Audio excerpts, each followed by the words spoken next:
जय श्री ओम नमः सिद्धेभ्यः। मंगलमय मंगल करण वीतराग विज्ञान, नमो ताहि जाते भय अरहंतादि महान। करि मंगल करि हो महा ग्रंथ करन के काज, जाते मिले समाज सब पावे निज पद राज, पावे निज पद राज। इस भवतरु का मूल एक, जानहु मिथ्या भाव। ताको करि निर्मूल अब, करिए मोक्ष उपाव, करिए मोक्ष उपाव। मोक्ष मार्ग प्रकाशक नामक यह ग्रंथ है। आचार्य कल्प पंडित प्रवर टोडरमल जी साहब की अनुपम रचना। इस महान ग्रंथ का एक एक शब्द हमारी भूलों और कमियों को निकाल देने के लिए है। हे भव्य जीव, आज तक कितनी भूलें नहीं की, कितने अपराध नहीं किए। अब इस तत्व ज्ञान को प्राप्त करके, इस जिनवाणी को प्राप्त करके, इस वस्तु स्वरूप को जानने समझने का अवसर मिलकर के भी यह जीव किस प्रकार की भूलें करता है, उन भूलों की चर्चा इस 7वें अधिकार में की गई है। पर्व के पहले हम आपके बीच में निश्चयभासी इस प्रकरण को प्रारंभ कर चुके थे। निश्चय को तो जानता नहीं है और निश्चय के संदर्भ में जिस जीव को आभास और भ्रम वर्तता है, वह जीव निश्चयाभासी जीव है। पेज नंबर 193 पर 7वें अधिकार का प्रारंभ यहाँ हुआ और ये कहा कि जैन हैं जो लोग जैन आज्ञा मानते हैं, उनके भी मिथ्यात्व रह जाता है। माने जिन आज्ञा मान कर के भी मिथ्यात्व रह गया, आखिर क्या कारण है? एक ही बात हो सकती है कि आज्ञा को तो माना, लेकिन अपने भावना के अनुसार, अपनी कामना के अनुसार हम जिस तरह के मान्यता रखते हैं, अभिप्राय रखते हैं, हमारी जैसी सोच है, उसी अभिप्राय, मान्यता और सोच के अनुसार हमने शायद स्वीकार किया।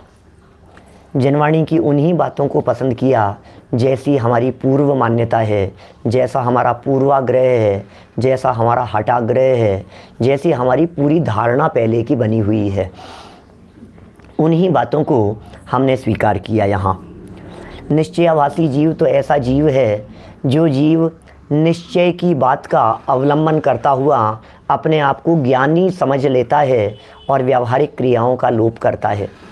निश्चयाभासी की सबसे पहली भूल की चर्चा हम थोड़ी कर चुके थे आपके बीच में, जिसमें ये कहा था अपने आप को सिद्ध समान मानता है। तो प्रॉब्लम क्या है सिद्ध समान मानने में? पंडित जी साहब ने कहा, यदि तुम द्रव्य दृष्टि से अपने आप को सिद्ध समान मानते हो, द्रव्य अपेक्षा से सिद्ध समान मानते हो, तब तो ठीक है, लेकिन वो तो अपने आप को पर्याय में सिद्ध मानता है। एक उदाहरण देकर के बात कही गई। कोई मनुष्य पने की अपेक्षा से तो समान हो सकते हैं सभी मनुष्य, राजा हो चाहे रंक हो, दरिद्री हो चाहे संपन्न हो, सेठ साहूकार हो या कोई चोर लुटेरे हों, सभी लोग मनुष्य पने की दृष्टि से देखा जाए तो वे सब निश्चित तौर पर वे सारे के सारे मनुष्य मात्र हैं, मनुष्यत्व पने की अपेक्षा से समान हैं। लेकिन राजा और रंक पने की दृष्टि से देखा जाए तो वे कभी भी समान नहीं हो सकते, कदाचित समान नहीं हो सकते। राजा तो राजा है और गरीब, दरिद्री, भिखारी, इन दोनों को एक जैसा कैसे कहा जा सकता है? पंडित जी साहब का कहना था, यदि तुम द्रव्य अपेक्षा से, जीवत्व पने की अपेक्षा से अपने आप को सिद्ध समान कहते हो तो कोई दिक्कत नहीं है, लेकिन यदि तुम अपने आप को पर्याय में भी सिद्ध समान कहते हो तो टोडरमल जी कहते हैं फिर ये संसार दशा किसकी है भैया? माने अंतरंग में इस बात को बराबर स्वीकार करना कि मेरी वर्तमान पर्याय में पामरता है। ज्ञानियों को अपने ज्ञान स्वभाव की खबर तो होती ही है, वर्तमान पर्याय की पामरता की खबर भी होती है। द्रव्य स्वभाव का भान और पर्याय की पामरता की खबर, ऐसा है। तो इस तरह इस पहली भूल का निराकरण करते हुए अब दूसरी भूल की तरफ बढ़ते हैं। पेज नंबर 193 पर नीचे की 3 लाइनें। पता है क्या मानता है? अपने आप को केवल ज्ञानादि का सद्भाव मानते हैं। ऐसा मानता है मैं केवल ज्ञानी हूँ। क्या ऐसा समझता है? अरे मेरे को तो केवल ज्ञान है भाई साहब, अपन तो केवल ज्ञानी। अब उससे पूछो भगवान क्या कह रहे हैं यहाँ पर। एक बार जिनवाणी की बात को गहराई से पढ़ो तो सही। तथा अपने को केवल ज्ञानादि का सद्भाव मानते हैं, परंतु अपने को तो क्षयोपशम रूप मतिश्रुत ज्ञान का सद्भाव है। भैया मति ज्ञान किसके है? भैया इंद्रियों से जानने का काम कौन कर रहा है? भैया आँख से देखते हो या नहीं? भैया कान से सुनते हो या नहीं? कि हाँ साहब कान से तो सुनते हैं। आँखों से देखते हो कि नहीं? कि हाँ आँखों से ही देख रहे हैं हम तो। आँखें बंद कर लें तो हमें दिखाई नहीं देता है, कान बंद कर ले तो हमें सुनाई नहीं देता है। तो हम आपसे पूछना चाह रहे हैं, जब कान बंद करने पर सुनाई नहीं दे रहा, जब आंखें बंद करने पर दिखाई नहीं दे रहा, और यदि तुम अपने आप को केवल ज्ञानी मान रहे हो, तो केवल ज्ञान तो क्षायिक ज्ञान होता है। केवल ज्ञान होने पर तो पूरी दुनिया ऐसे झलकनी चाहिए, हाथ पे रखे आंवले की तरह ऐसे दिखना चाहिए, लेकिन प्रकट मतिश्रुत ज्ञान का सद्भाव दिखाई देता है। क्षायिक भाव तो कर्म का क्षय होने पर होता है। क्षायिक भाव जानते हैं आप? कर्म के क्षय से जो भाव होता है उसे क्षायिक भाव कहते हैं। समस्त कर्म जो भी है उस कर्म का क्षय हुआ, और कर्म के क्षय होने से जो परिणाम हुए उस परिणाम का नाम क्षायिक भाव है। जिसे हम केवल ज्ञान कहते हैं वो ज्ञानावरणी कर्म के क्षय से उत्पन्न होता है। ज्ञानावरणी कर्म का जब आत्मा से अस्तित्व मिट जाता है, जब ज्ञानावरणी कर्म पूरी तरह से नाश को प्राप्त होता है, तो जो अवस्था प्रकट हुई है उस अवस्था को केवल ज्ञान कहने में आता है। टोडरमल जी साहब यहाँ कह रहे हैं क्षायिक भाव जो होगा, क्षायिक क्षय से जो भाव हो उसका नाम है क्षायिक भाव। ज्ञानावरणी के अभाव में क्षायिक ज्ञान को केवल ज्ञान कहते हैं।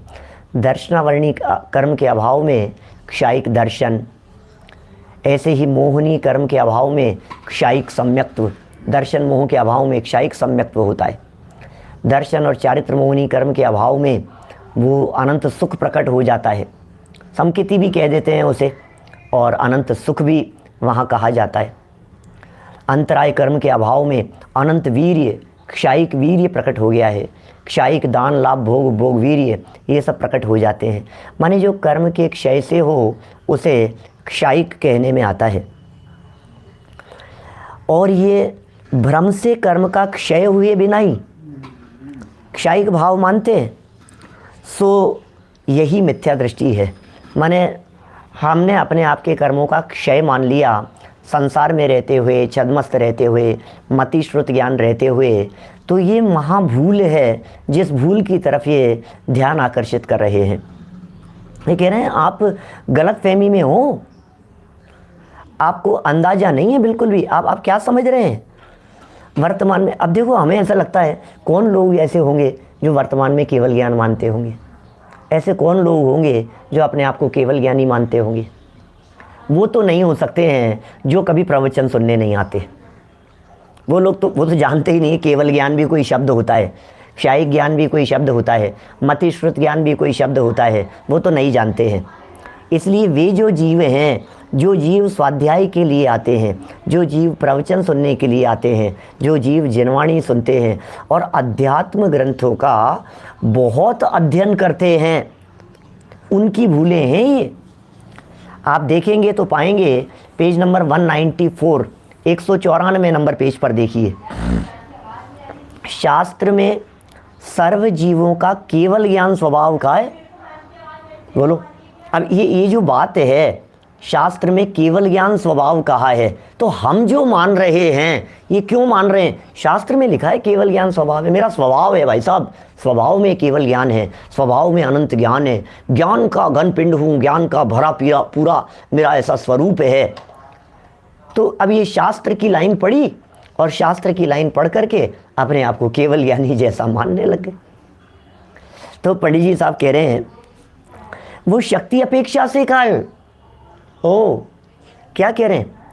आत्मा को जो केवल ज्ञान कहा है, उन्हें जो केवल ज्ञान का सद्भाव बतलाया गया है, वो शक्ति अपेक्षा से कहा है। एक सर्वज्ञत्व नाम की शक्ति है 47 शक्तियों में, मालूम है आपको?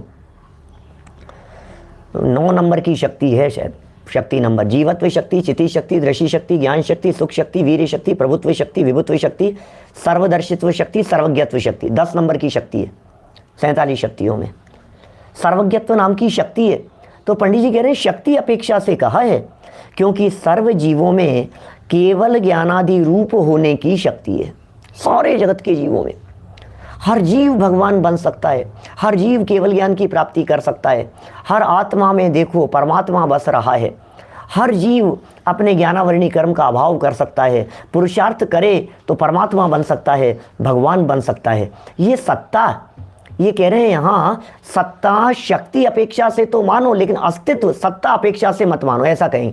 द्रव्य दृष्टि से मानो, शक्ति है केवल ज्ञान प्रकट होने की।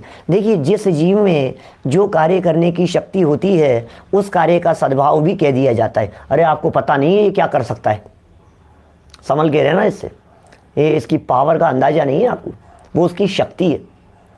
माने किसी व्यक्ति के पास में कोई मिनिस्टर हो, कोई अधिकारी हो, कोई बड़े लेवल पर हो, वो व्यक्ति ये क्या कर सकता है आपको पता है? आपका ट्रांसफ़र करवा सकता है।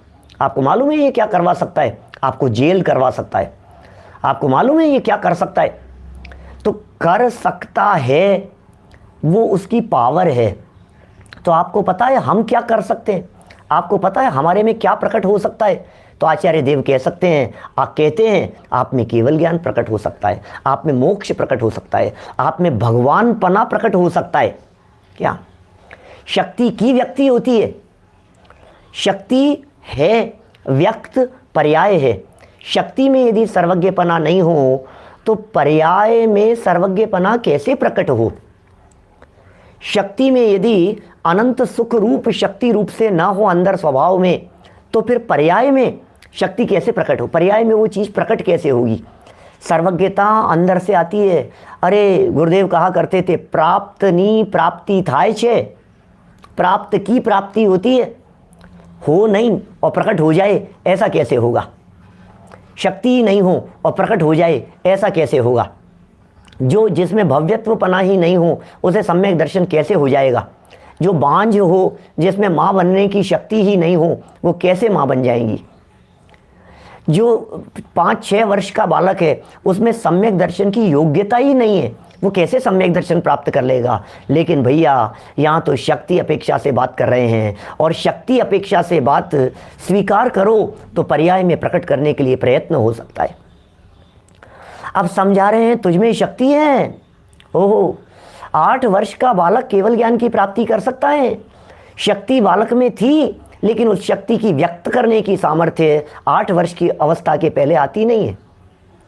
8 वर्ष का बालक सम्यक दर्शन की प्राप्ति कर सके, 8 वर्ष का बालक वीतरागी संत बन सके, 8 वर्ष का बालक केवल ज्ञान की प्राप्ति कर सके, 8 वर्ष का बालक पूर्ण ज्ञानी हो सके, ये क्या जैन दर्शन है भाई साहब? ये कर सकता है। जब इतनी बातें जिनवाणी में से की गई, जब जिनवाणी में विस्तार से इन सब बातों को बताया गया, तो नादान अज्ञानी मूर्ख व्यक्ति ऐसा समझने लग गया कि वर्तमान में मेरे में केवल ज्ञान है। तो टोडरमल जी उसका निराकरण कर रहे हैं, और फिर तू अपने आप को केवल ज्ञानी मान करके यद्वा तद्वा प्रवर्तन करता है, सो खोट है। देखिए, क्योंकि 194 नंबर पेज पर सेकंड लाइन, क्योंकि सर्व जीवों में केवल ज्ञानादि रूप होने की शक्ति है। सर्व जगत के जीवों में शक्ति है। अच्छा, सर्व जगत के जीवों में शक्ति है, ये आगम वाक्य है, तो हमारे में शक्ति है या नहीं? बोलो। प्रभुता का अनुभव करो और प्रभुता प्रगटाओ, अपनी प्रभुता देख लो बाहर ना भरमाओ। दो घड़ी बस दो घड़ी निजनाथ के नजदीक में आओ, अपनी प्रभुता देख लो बाहर ना भरमाओ। लेकिन लेकिन लेकिन शक्ति अपेक्षा से पर्याय में मानने लग जाए तो चांटा लगा रहे हैं टोडरमल जी साहब, डांट लगा रहे हैं खींच के, फटकार लगा रहे हैं, नालायक समझाया क्या था और समझने क्या लग गया। हम तो शक्ति अपेक्षा से बात कर रहे थे, हम तो द्रव्य दृष्टि से बात कर रहे थे। तू अपने आप को पर्याय में ही समझ करके अब अर्घ चढ़ाएं तुझे? क्या समझ रहा है तू अपने आप के बारे में? किस भूल में है? देखिए 194 नंबर पेज पर, क्योंकि सर्व जीवों में केवल ज्ञानादि रूप होने की शक्ति है और वर्तमान व्यक्तता तो व्यक्त होने पर ही कही जाएगी। क्या व्यक्तता कब कही जाएगी? व्यक्त होने पर कही जाएगी भाई साहब। कोई ऐसा मानता है, अब देखो, अब गजब का तर्क और गजब के जवाब। अपने में कई लोग मिल जाएंगे उल्लास भाई, अपने लोगों में, स्वाध्यायी लोगों में, आत्मार्थी लोगों में, सुरेश जी भाई साहब, अपने आत्मार्थी लोगों में बहुत लोग ऐसे मिल जाएंगे, मेरे निगाह में घूम रहे हैं वो दृश्य, जो लोग ऐसा मानते हैं कि आत्मा में केवल ज्ञान प्रकट है। वो बात कह रहे हैं यहाँ, और ये बड़ी गजब की लाइनें हैं, बड़ा गजब का स्वरूप बतलाया है, मिथ्या भ्रांति निकल जाए। कई लोग ऐसे हैं, देखो क्या कह रहे हैं, कोई ऐसा मानता है कि आत्मा के प्रदेश में तो केवल ज्ञान ही है और ऊपर आवरण होने से प्रकट नहीं होता। सो ये भ्रम है, दुनिया है दुनिया। ऐसा कह रही है आत्मा में केवल ज्ञान है भाई साहब, शक्ति नहीं है वर्तमान में, और ऊपर आवरण है कर्म का, जिस कर्म का नाम है केवल ज्ञानावरण। कर्म है एक और कर्म का आवरण है। इसलिए आप जो कह रहे हो ना कि नहीं देख पा रहा है, नहीं जान पा रहा है, तो चूंकि अंदर में आत्मा में केवल ज्ञान तो था, शिष्य ऐसा मानता है, अज्ञानी ऐसा मानता है, आत्मा में केवल ज्ञान था और ऊपर कर्म का आवरण, और बोले ये जो केवल ज्ञान था ये जान नहीं पा रहा। तो केवल ज्ञान था, ये आत्मा के ऊपर ये आवरण आ गया, ये केवल ज्ञान प्रकट है और आवरण आ गया, और बोले ये केवल ज्ञान अपना काम करने में समर्थ नहीं है, इसलिए केवल ज्ञान जान नहीं पा रहा है। तो टोडरमल जी का जवाब सुनो, बड़ा गजब का। यदि केवल ज्ञान हो तो वज्र पटलादि आड़े आने पर भी वस्तु को जानता है। मुझे ध्यान है 1997 की बात है, हमारा एमए चल रहा था और हम लाड़नू में थे, जैन विश्व भारती वहाँ विश्वविद्यालय है और जैन दर्शन से एमए था। हमें वहाँ एक साधु महात्मा पढ़ाते थे, समणिया जी वगैरह पढ़ाते थे।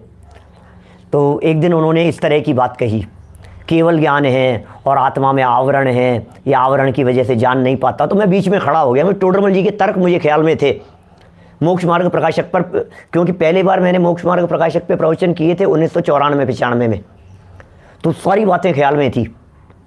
तो तुरंत खड़ा हो गया बीच में और मैंने कहा आप कह रहे हो कि केवल ज्ञानी जान लेता है, और टोडरमल जी का तर्क, टोडरमल जी की लाइनें, मैंने कहा केवल ज्ञान के बारे में तो हमने ऐसा सुना है कि वज्र की दीवार भी यदि सामने आ जाए, वज्र पटल भी सामने आ जाए तो केवल ज्ञान जान लेता है, दीवार के पार जान लेता है, वज्र की दीवार के पार जान लेता है। अब आपसे हम ये पूछ रहे हैं, आप कह रहे हो इतनी सी कर्म की परत आ गई और नहीं जान पा रहा है, एकदम चुप हो गए।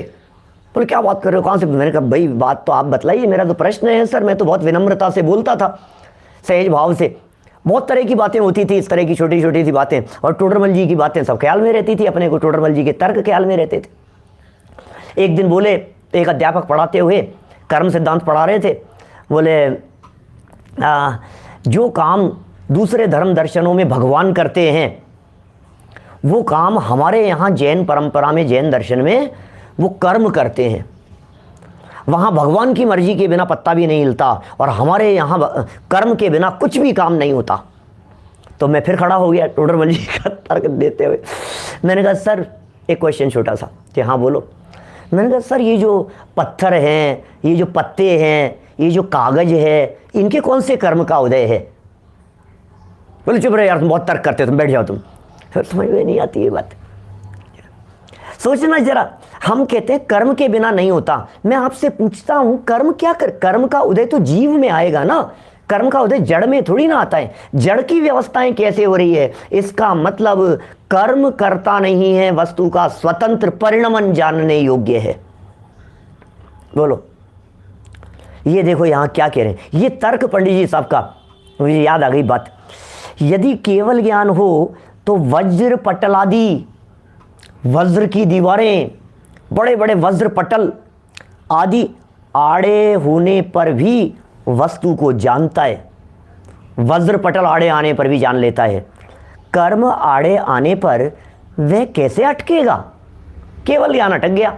आत्मा में था, आवरण आ गया, केवल ज्ञान अटक गया, केवल ज्ञान अटक गया, केवल ज्ञान जान नहीं पा रहा है। केवल ज्ञान में भी एरर आता होगा, केवल ज्ञान में भी ऐसा आता होगा, आवरण आ जाने पर रुकावट के लिए खेद है। अभी पुराने लोगों को तो पता होगा, आजकल के नए लोगों को तो पता ही नहीं होगा। नितिन भाई, मालूम है कि तुम्हारे को रुकावट के लिए खेद है? दूरदर्शन चैनल चला करता था किसी ज़माने में, एक ही चैनल होता था, ये केबल वेबल ये सब नहीं होते थे। मैं बात कर रहा हूँ अर्ली 80s की, 70 लास्ट के अंदर। हमारे घर में 1978 में टीवी आया था, 1978 में। और उस ज़माने में टीवी जो चलता था ना, 80, 81, 82, 85 के आसपास, दूरदर्शन एक चैनल चलता था और उस पर आता था। बीच बीच में कहीं कनेक्टिविटी नहीं मिलती थी, कहीं कुछ नहीं होता था। जैसे आजकल इंटरनेट के ज़माने में गोला घूमने लग जाता है, ऐसे रुकावट के लिए खेद है। अब ये आत्मा में केवल ज्ञान, और बीच में कभी कभी जैसे सूर्य होता है ना, सूर्य का एग्जाम्पल देकर के बात की आगे, दृष्टांत देकर के, बोले सूर्य है, प्रकट है, और बादल आ गए। तो बादल आ गए तो कहीं सूर्य का प्रकाश आ रहा है, फिर बादल आ गए, फिर बादल थोड़े से हटे, फिर कहीं दिखने लग गया। तो ऐसा लगता है जैसे अटक अटक करके आ रहा हो। तो केवल ज्ञान में भी ऐसा अटकावपना होता होगा। ये कह रहे हैं पंडित जी साहब के वाक्य सुनो जरा। इसलिए कर्म के निमित्त से केवल ज्ञान का अभाव है। यदि इसका सर्वदा सद्भाव रहता, इस केवल ज्ञान का सर्वदा सद्भाव रहता, तो इसे पारिणामिक भाव कहते क्या? परंतु यह तो क्षायिक भाव है, ये पारिणामिक भाव थोड़ी ना। कितना गजब का तर्क है। स्वाध्याय लोगों को बड़ा मजा आएगा। तत्वार्थ सूत्र का दूसरा अध्याय, तत्वार्थ सूत्र ग्रंथ का, और प्रारंभ का प्रकरण, शुरू के 6-7 सूत्र। औपशमिक क्षायिको भावो जीवस्य मिश्रस्य जीवस्य स्वतत्व महोदय पारिणामिक औचय द्विनवाष्टादशेक विंशति त्रिभेदा यथाक्रमम। फिर उसके बाद में सूत्र दिया सम्यक्त्व चारित्र्य, फिर ज्ञान दर्शन दान लाभ भोगो भोग वीर्याणि च। तो ये सूत्र दिए हैं, इनमें औदैक भाव के भेद, क्षायिक भाव के भेद, क्षायोपशमिक भाव के भेद। तो केवल ज्ञान को कौन से भाव में शामिल किया? ज्ञान दर्शन दान लाभ भोगो भोग वीर्याणि च, क्षायिक भाव है। और पारिणामिक भाव के कौन से भेद बतलाए? जीव भव्य भव्यत्वानि च, जीवत्व भव्यत्व और अभव्यत्व। आप जानते हैं ऐसा भाव, जो भाव कर्म के उदय, उपशम, क्षय और क्षयोपशम के बिना हो, उसका नाम है पारिणामिक भाव। उदय के बिना कर्म का उदय नहीं चलेगा। कर्म दब गए हों इसलिए कोई भाव हुआ हो, वो उपशम, वो भी नहीं है पारिणामिक भाव। क्षायिक भाव जो कर्म के क्षय से हुआ हो, और क्षयोपशम भाव मतलब कुछ प्रकट कुछ अप्रकट ऐसी दशा उससे हुआ हो, वो भी पारिणामिक नहीं है। माने कर्म का उदय, उपशम, क्षय, क्षयोपशम के बिना जो भाव हो उसे पारिणामिक भाव कहते हैं। केवल ज्ञान पारिणामिक भाव नहीं है। यदि वो त्रिकाल होता, बिना किसी अपेक्षा के होता, सदा काल होता, तो फिर उसे पारिणामिक भाव कहने में आता। लेकिन केवल ज्ञान पारिणामिक भाव तो है नहीं, केवल ज्ञान तो क्षायिक भाव है। देखो, सर्वभेद जिसमें गर्भित है, ऐसा चैतन्य भाव सो पारिणामिक भाव है। ओहो, गजब की लाइनें हैं भाई। पारिणामिक भाव क्या है? सारे दुनिया के भेद जिसमें गर्भित हो जाए, सर्वभेद जिसमें गर्भित हो, सर्वभेद ऐसा चैतन्य भाव, वो चैतन्य भाव, चैतन्यपना, चैतन्य चैतन्य भास रहे हो रे। सर्व पर्यायों में, सर्व गुणों में, बिना तरंग के निरंतर एक रूप रहने वाला, निश्चल, निस्तरंग, अपरिवर्तनशील, सदा एक रूप रहने वाला हमारे में है पारिणामिक भाव। जीवत्वपना मेरा पारिणामिक भाव है, इसलिए मेरा जीवत्वपना कभी मिट नहीं सकता। भव्यत्वपना मेरा पारिणामिक भाव है, इसलिए मेरा भव्यत्वपना किसी कर्म के उदय उपशम क्षय क्षय उपशम की अपेक्षा नहीं रखता। मैं भव्य हूँ, मुझ में भव्यत्वपना है, मुझ में भव्यत्व नाम का पारिणामिक भाव है। मैं अल्पकाल में मुक्ति की प्राप्ति करूँगा क्योंकि मुझ में भव्यत्वपना है। सारे भेद गर्भित हो जाते हैं, ज्ञान, दर्शन, सुख, वीर्य, चारित्र, सबकी चर्चा करो, सबकी चर्चा करो दुनिया भर की, और सारी चर्चा करने के बाद में एक ज्ञायक भाव से दृष्टि मत हटाओ। ये ज्ञायक भाव, त्रिकाल एक रूप रहने वाला परिणाम, ये चैतन्य परिणाम, ये चैतन्य भाव सो पारिणामिक भाव है। इसकी अनेक अवस्थाएं, मति ज्ञानादि रूप व केवल ज्ञानादि रूप है उस चैतन्य भाव की अवस्थाएं। चैतन्य का चैतन्यपना ये पारिणामिक भाव है, और चैतन्य की नाना अवस्थाएं ये क्या हैं? मति ज्ञानादि रूप है, केवल ज्ञानादि रूप है, सो ये पारिणामिक भाव नहीं है। नदी प्रवाह की दृष्टि से तो एक है, लेकिन तरंगों की दृष्टि से, लहरों की दृष्टि से एक नहीं है। चैतन्यपने की दृष्टि से तो पारिणामिक भाव है। चेतन के चेतनपने के लिए किसी कर्म की जरूरत नहीं है। मेरे में चेतनता है और चेतन का चेतनपना कायम रहने के लिए किसी अन्य की जरूरत नहीं है, किसी की पराधीनता परतंत्रता की जरूरत नहीं है। ये चेतनपना है मुझ में। लेकिन उस चेतन की जो तरंगे हैं, उस चेतन की जो पर्यायें हैं, मति ज्ञान, श्रुत ज्ञान, अवधि ज्ञान, मने पर्याय ज्ञान, और यहाँ तक कि केवल ज्ञान भी, ये कह रहे हैं ये पारिणामिक भाव नहीं है। इसलिए केवल ज्ञान का सर्वदा सद्भाव नहीं मानना। सर्वदा शब्द है, पॉइंट टू बी नोटेड, ध्यान देना। सर्वदा शब्द कालवाची शब्द होता है, सर्वत्र क्षेत्रवाची है, सर्व द्रव्यवाची है, सर्वथा भाववाची शब्द है। यहाँ कह रहे हैं सर्वदा सद्भाव नहीं पाया जाए। सर्वदा माने सब कालों में, हर काल में केवल ज्ञान का सद्भाव हो, ऐसा नहीं है। एक बार प्रकट हो जाने के बाद तो साधी अनंत काल तक केवल ज्ञान रहेगा। एक बार केवल ज्ञान प्रकट हो गया तो अनंत काल तक केवल ज्ञान रहेगा। लेकिन अनादि अनंत किसी जीव में केवल ज्ञान हो, ऐसा नहीं है। अनादि अनंत कोई जीव सिद्ध भी नहीं है, कोई जीव परमात्मा नहीं है। जब कभी हम अनादि सिद्धिभ्यो कह करके पुकारते हैं तो वे अनादि सिद्ध ऐसे नहीं है कि जो पहले बने, अनादि होते ही नहीं है वास्तव में। सिद्ध अनादि नहीं होते। जितने सिद्ध भगवान हैं वे सिद्ध, सारे के सारे सिद्ध भगवान संसार पूर्वक ही सिद्ध हुए हैं। जब कभी हम ऐसा प्रश्न उठाते हैं तो लोग ये बात कहते हैं, पंडित जी आप कह तो रहे हो, बात तो सही है, सारे जितने सिद्ध भगवान हैं सब संसार पूर्वक हुए हैं। तो यदि हम बैक में जाते जाएं, रिवर्स में गाड़ी जाए, तो यदि हम आज से टुडे से 6 महीने पीछे जाएं तो 608 जीव कम हो जाएंगे ना यहाँ। यदि हम आज से 3000 वर्ष पहले जाएं तो महावीर भगवान भी संसार में थे ना, पार्श्वनाथ स्वामी भी 3000 वर्ष पहले यहीं थे ना संसार में। धीरे धीरे जाते जा रहे हैं। तो और पीछे चले जाओ, कोड़ा कोड़ी सागरों पहले चले जाओ तो ऋषभ देव भी आपको यहीं मिलेंगे। तो और पीछे चले जाओ, और पीछे चले जाओ, तो पीछे जाते जाते जाते एक दिन ऐसा आ जाना चाहिए जिस दिन सिद्धालय खाली था, एक भी सिद्ध नहीं था। सबसे पहले कौन से सिद्ध हुए? कि कोई नहीं, क्योंकि काल अनादिकाल से है, इसलिए अनादिकाल से सिद्ध परमेष्टि नमो सिद्धाणम कहने वाला पद अनादिकाल से मौजूद है। आ रही है बात ख्याल में? लेकिन यदि किसी सिद्ध को टच करके कहो ये सिद्ध कब हुए थे, तो आपको उनका काल पता लगेगा।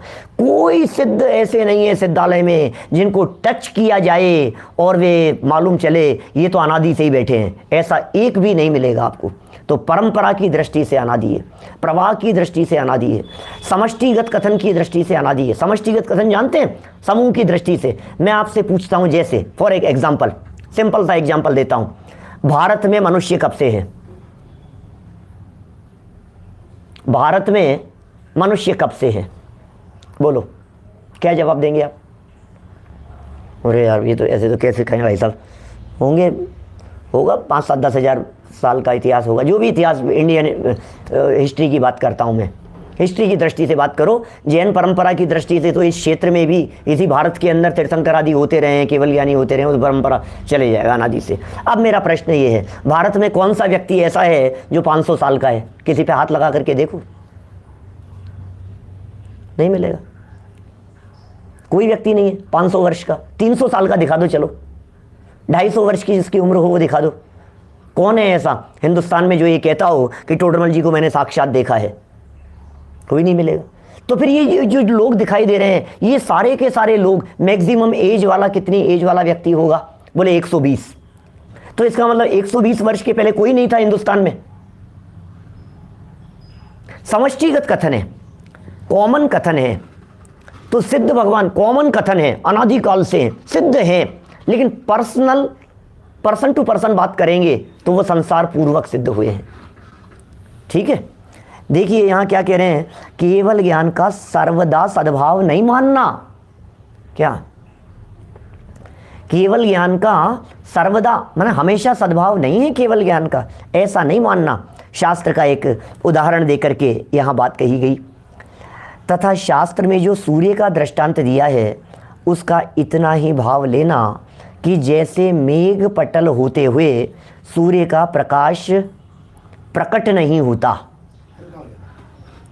मेघ पटल है तो सूर्य का प्रकाश प्रकट नहीं होता, उसी प्रकार कर्म उदय होते हुए केवल ज्ञान नहीं होता। वज्रसेन जी साहब क्या कह रहे हैं? ये कह रहे हैं कर्म का उदय जब तक रहेगा, ज्ञानावरणी का जब तक उदय रहेगा, तब तक केवल ज्ञान नहीं होता। तथा ऐसा भाव नहीं लेना कि जैसे सूर्य में प्रकाश रहता है वैसे आत्मा में केवल ज्ञान रहता है। बोलो, ऐसा ऐसा ऐसा अर्थ नहीं लेना उसका। जैसे सूर्य में प्रकाश है उसी तरह से आत्मा में भी केवल ज्ञान तो है। जैसे सूर्य के ऊपर बादल आ गए ऐसे आत्मा के ऊपर कर्म आ गए। बादल आ गए थे तो सूर्य का प्रकाश दिखाई नहीं दे रहा था, आत्मा के सामने कर्म आ गए तो आत्मा का केवल ज्ञान दिखाई नहीं दे रहा है। ऐसा नहीं समझना, क्योंकि दृष्टांत सर्व प्रकार से मिलता नहीं है। जैसे पुद्गल में वर्ण गुण है, उसकी हरित पीत आदि अवस्थाएं हैं पुद्गल में वर्ण गुण की, सो वर्तमान में कोई अवस्था होने पर अन्य अवस्था का अभाव है। ये पुद्गल है, ये कुर्ता है, इस कुर्ते के ऊपर क्या है? ये कुर्ता और इस कुर्ते के ऊपर ब्लैक निशान दिख रहा है, ब्लैक डॉट है मान लीजिए कोई। तो अब ये जो ब्लैक डॉट दिखाई दे रही है, अब ये वहाँ के परमाणु ब्लैक रूप परिणमित हुए हैं। जो गंदा होता है ना, तो वो जो अवस्था थी वो अवस्था काले रूप से परिणमित हो गई है। कुर्ते वगैरह में नहीं समझ में आता है क्योंकि वो ऊपर से हट जाता है। चेहरे के ऊपर काला निशान डॉट पड़ गया। अब ये चेहरे का काला डॉट ये बाहर का नहीं आया है, तिल हो जाते हैं, मस हो जाते हैं, इस तरह की चीज़ें निशान पड़ जाते हैं, एज वाइज होते रहते हैं, जैसे जैसे एज बढ़ती रहती है। कहाँ से आए हैं? शरीर के ही वे जो परमाणु थे यहाँ के, ये परमाणु अपने आप बदल गए, अपने आप बदल गए। जो स्किन कलर था उस स्किन कलर से ब्लैक कलर रूप से बदल गया। तो टोडरमल जी ये कहना चाह रहे हैं अवस्था बदल जाने पर बदला हुआ दिखाई देता है। उसी प्रकार आत्मा में चैतन्य गुण है, उसकी मति ज्ञानादि रूप अवस्थाएं हैं। सो वर्तमान में कोई अवस्था होने पर अन्य अवस्था का अभाव ही है। वर्तमान में कोई एक अवस्था हो गई तो दूसरी अवस्था का अभाव है। अरे भाई अभी हम मनुष्य हैं तो क्या अभी हमारे में तिर्यंच अवस्था बैठी हुई है क्या? या दूसरी प्रकार से लगाओ, हम अभी युवा हो गए हैं तो क्या बाल्य अवस्था बैठी है अभी? आप यदि वृद्ध हो गए हैं तो बालक और युवा अवस्था है भी आप में। अवस्थाओं की दृष्टि से क्रम पड़ता है, अवस्थाओं की दृष्टि से भेद पड़ते हैं, और अवस्थाओं को यदि गौण कर दिया जाए तो वस्तु अभेद अखंड है, ऐसा जानना चाहिए। अरे भाई साहब हम क्या बताएं, लोग ऐसा ऐसा मानते हैं, इस तरह का स्वीकार करते हैं कि आत्मा के कुछ प्रदेश में निरावरण है, आवरण नहीं है, वो प्रदेश खुले हुए हैं। ऐसा समझ रहे हैं? समाज में इस तरह की सूक्ष्म भूल कुछ जगह दिखाई देती है कि आत्मा, पूरा आत्मा है, अभेद अखंड आत्मा। इस आत्मा के सेंटर में 8 प्रदेश हैं, सेंटर के 8 प्रदेश। वे सेंटर के 8 प्रदेश रुचक प्रदेश कहलाते हैं। बोले वे जो रुचक प्रदेश हैं वे निरावरण हैं। ऐसा समझ रहे हैं लोग, निरावरण नहीं है। गहराई से समझना बात क्या कह रहे हैं। आत्मा में वो सेंटर के 8 प्रदेशों को निरावरण माना जा रहा है और तर्क यह दिया जा रहा है कि यदि वे भी ढक जाएंगे तो फिर आत्मा जड़ हो जाएगा, क्योंकि वो भी ढक गया ना। यदि पूरे ही प्रदेश आत्मा के ढक गए तो आत्मा जड़ हो जाएगा, ऐसा लोग कह रहे हैं। आप लोग समझ पा रहे हैं ना? थोड़ी बातें सूक्ष्म हैं, उपयोग की एकाग्रता करके समझना। सूक्ष्म भी आएंगी और सरल भी आएंगी, लेकिन ग्रंथ को बराबर उपयोग की एकाग्रता पूर्वक सुनना नियमित, क्योंकि आगे चल करके तो हमारी ऐसी ऐसी भूलें निकालेंगे जो मोटी मोटी दिख रही हैं। अभी भी 220 पेज पर आकर के तो खतरनाक बातें कह दी है। अभी निश्चयवासी के अंदर भी इस प्रकार की कुछ बातें आएगी। सुनो, आत्मा के जो 8 प्रदेश हैं वो निरावरण है। टोडरमल जी की इस तर्क के आधार पर मैं कहता हूं आपसे, यदि ऐसा माना जाए, क्या यदि ऐसा मान लिया जाए तो फिर उन 8 प्रदेशों के ऊपर आवरण न होने से उन 8 प्रदेशों में केवल ज्ञान मानना पड़ेगा। क्या क्या समझ में आ रही है बात? माने आवरण नहीं होगा ना यदि उन प्रदेशों में, यदि उन प्रदेशों में आवरण नहीं माना जाए तो उन प्रदेशों में सब कुछ प्रकट हो जाएगा, उसके ऊपर आवरण तो है नहीं। इसलिए ध्यान दीजिएगा, ज्ञानावरण कर्म के लिए हमने जब कर्म सिद्धांत पढ़ाया अभी पिछले दिनों में, तो हमने बताया ज्ञानावरण कर्म के लिए पर्दे का उदाहरण दिया गया है। पूरे ही मूर्ति के ऊपर पर्दा पड़ा हुआ है। तो फिर क्षयोपशम क्या होता है? पर्दे की थिकनेस और पर्दे की लाइटनेस। पर्दा जितना जितना गाढ़ा है उतना उतना ज्ञान के ऊपर परत ज़्यादा होने से वो ज्ञान प्रकट नहीं है। वो परत हल्की होती है तो ज्ञान प्रकाश थोड़ा प्रकट दिखाई देता है। यह क्षयोपशम रूप दशा है। इसलिए केवल ज्ञान का आत्मा के प्रदेशों में सद्भाव मानने वाले जीव निश्चयवासी जीव हैं। ऐसे निश्चयवासी जीवों का निराकरण कर रहे हैं। यहाँ प्रश्न उठाया, नहीं अभी तो ऊपर वाली लाइन भी रहेगी ना शायद। उसी प्रकार आत्मा में चैतन्य गुण हैं, उसकी मति ज्ञानादि रूप अवस्थाएं हैं। सो वर्तमान में कोई अवस्था होने पर अन्य अवस्था का अभाव ही है। माने वर्तमान में यदि मति ज्ञान अवस्था है तो वर्तमान में मति ज्ञान अवस्था है तो वर्तमान में केवल ज्ञान नहीं हो सकता, क्योंकि आत्मा की दोनों अवस्थाएं हैं। मति ज्ञान होगा तो केवल ज्ञान नहीं होगा, केवल ज्ञान होगा तो मति ज्ञान नहीं होगा। बहुत प्रैक्टिकल है ये बात, क्योंकि दोनों भिन्न भिन्न जाति की अवस्थाएं हैं। एक अवस्था के होने पर दूसरी अवस्था नहीं होती। यहां कोई कहे कि, क्या कहे कि आवरण नाम तो वस्तु को आच्छादित करने का है, ढकने का नाम आवरण होता है भाई साहब। कि और केवल ज्ञान का सद्भाव नहीं है तो केवल ज्ञानावरण किस लिए कहते हो? तर्क तो है, युक्तियां तो है भाई साहब। तर्क युक्ति से बात तो करती है पब्लिक। और ये बात कौन कह सकता है? थोड़ा बहुत पढ़ा लिखा होगा वो जानता है मति ज्ञानावरण नाम की एक कर्म प्रकृति है। इसलिए वो व्यक्ति ये कह रहा है कि आत्मा में केवल ज्ञान मानता हूं साहब, मैं तो आत्मा में है साहब, वर्तमान में है। कि क्यों मानते हो इतना समझाने पर भी? तो टोडरमल जी कह रहे हैं कि मैं इसलिए मानता हूं।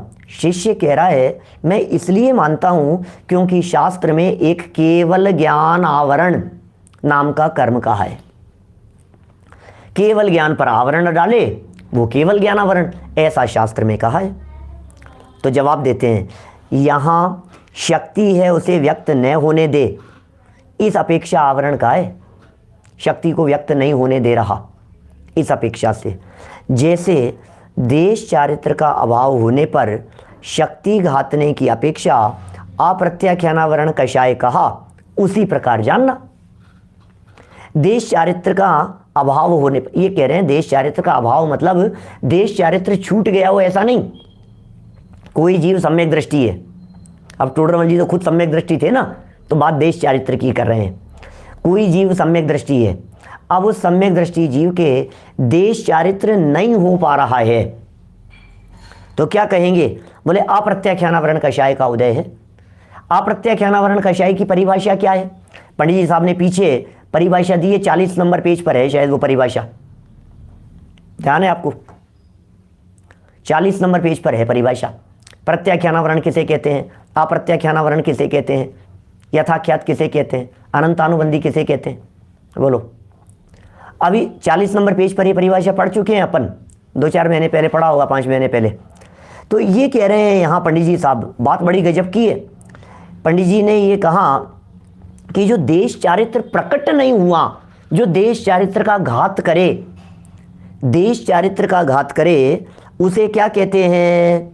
बोले अप्रत्याख्यानावरण कहते हैं, जो देश चारित्र का घात करे। तो देश चारित्र तो था ही नहीं, घात किसका किया? जब देश चारित्र था ही नहीं तो घात किसका किया? तो टोडरमल जी ये कह रहे हैं बस प्रकट नहीं होने दिया, इसे भी घात कहा जाता है, इसे घात कहते हैं। देखिए, तथा ऐसा जानना कि वस्तु में पर निमित्त से जो भाव हो उसका नाम औपाधिक भाव है, जो दूसरे के निमित्त से हो, और पर निमित्त के बिना जो भाव हो उसका नाम स्वभाव है। जो पर निमित्त के बिना हो वो स्वभाव, और जो पर निमित्त से हो वो औपाधिक भाव। जैसे जल को अग्नि का निमित्त होने पर उष्णपना हुआ, जल को अग्नि का संयोग मिला और वो गर्म हो गया, वहाँ शीतलपने का अभाव ही है, परंतु अग्नि का निमित्त मिटने पर शीतलता ही हो जाती है। इसीलिए सदा काल जल का स्वभाव शीतल कहा जाता है, क्योंकि ऐसी शक्ति सदा पाई जाती है। और व्यक्त होने पर स्वभाव व्यक्त हुआ कह देते, जब प्रकट होगा तो शीतल शीतल हो गया। अब कोई देखो, अभी यहाँ शायद इन्होंने लिखा है क्या पंडित जी ने, कोई मूर्ख व्यक्ति उस जल को शीतल मान करके, नहीं साहब जल का स्वभाव तो शीतल है, जल का स्वभाव तो शीतल है भाई साहब, उबल रहा है पानी, खोल रहा है। प्रश्न किया, खोलते हुए पानी का स्वभाव कैसा है? भाई पानी का स्वभाव तो शीतल है। तो यानी कोई मूर्ख व्यक्ति यदि उस खोलते हुए पानी का सेवन करेगा तो फिर क्या करेगा? जल जाएगा। आग है भाई साहब वो खोलता हुआ पानी। आप ऐसा मत समझ लेना कि वो शीतल स्वभाव है तो वर्तमान में भी शीतल है, अवस्था उसकी उष्ण है। देखिए, क्योंकि यदि ऐसी शक्ति सदा पाई जाती और व्यक्त होने पर स्वभाव व्यक्त हुआ कहते हैं। कदाचित व्यक्त रूप होता है, व्यक्त कभी होगा। उसी प्रकार आत्मा को कर्म का निमित्त होने पर अन्य रूप हुआ, कर्म का निमित्त होने पर वहाँ केवल ज्ञान का अभाव है, जब तो अन्य रूप परिणमन करता है तब। परंतु कर्म का निमित्त मिटने पर सर्वदा केवल ज्ञान हो जाता है, सर्वदा हो जाता है फिर केवल ज्ञान, जब कर्म का निमित्त मिट जाएगा तो।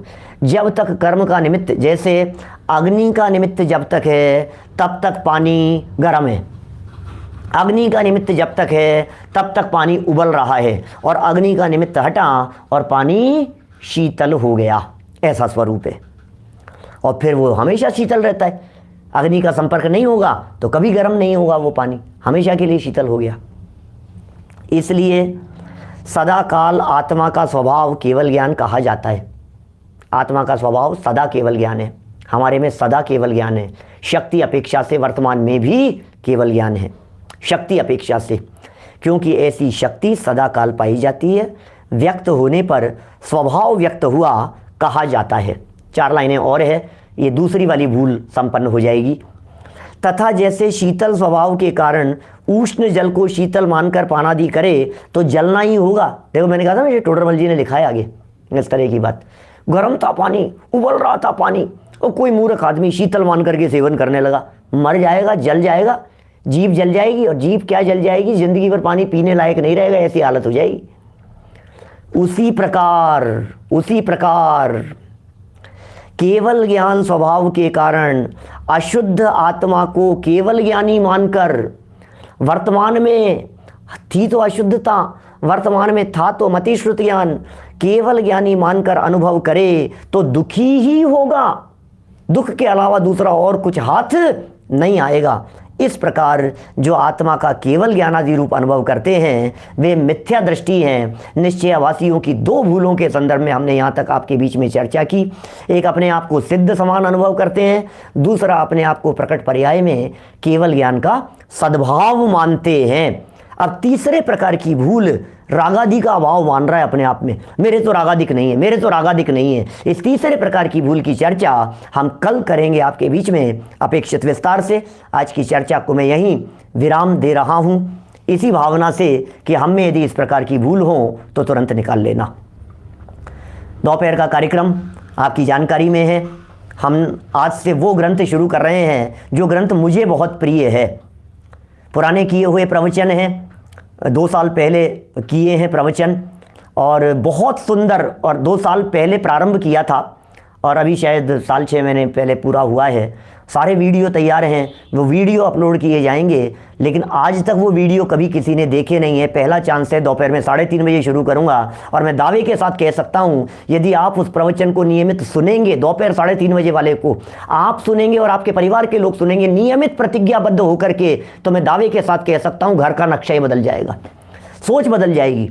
कहानी है, स्टोरी है, अरे नीतियां हैं, कहानी से ज़्यादा कहानी कम चलती है और नीतियां ज़्यादा सुनाते हैं। क्या नीति है, क्या करना चाहिए, स्टाइल किस प्रकार की होनी चाहिए, अज्ञानियों की, ज्ञानियों की, और न मालूम क्या क्या दुनिया भर की। तो वो सारी चर्चा दोपहर में 3:30 बजे, और शाम का प्रवचन यथावत रात्रि 8 बजे जो होता है वो होगा ही। सो हम सब लाभ लेवें। अभिजनवाणी स्तुति।